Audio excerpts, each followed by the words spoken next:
Hi Justin, we've got your R1 here.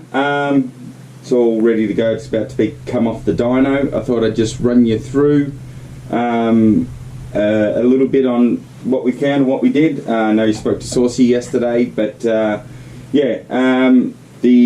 quick shift and auto blip's working and it feels great. We did need to adjust it a bit from out of the box settings, but that's pretty normal, and it feels awesome. We will need to adjust or check your foot position when you pick the bike up, just because there are obviously new rear sets and stuff. So I've set it up where we think is a good position, but it's going to need to suit you, so we'll need to check that out.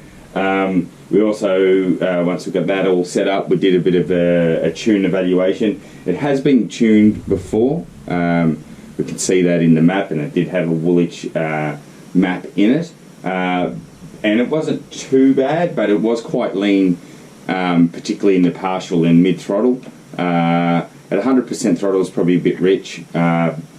So kind of looks like it had maybe had an auto-tune on it at some point. Maybe not, but yeah, the tune needed a bit of a polish up, so we've rather than doing a custom tune, we've put one of our loading maps, which is developed for an Acura, and same as your bike, a 2015 R1, so that has been loaded in, and that's cleaned up the fuel, the fuel quite a bit. So just and with the partial throttle and mid throttle being as lean as it was, it's not necessarily harmful for your motor, but you can definitely feel throttle lag where it's not responding that well.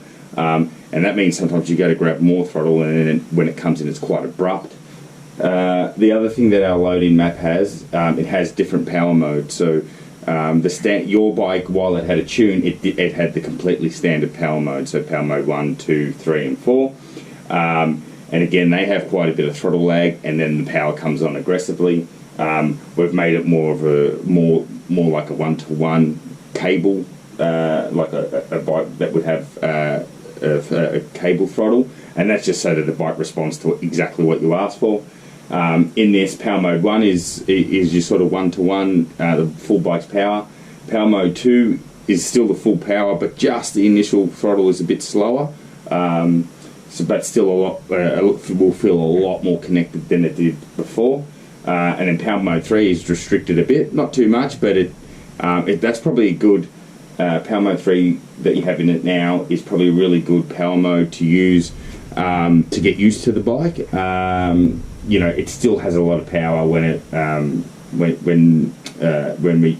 in power mode 3, and then power mode 4 is a softer map, a good wet map, or a good map for people that are learning and track days and stuff. So you've got a better option of power mode. I'd suggest maybe start on 3, especially if you're going to ride at Broadford. Start on 3; it'll be easier than the other 2.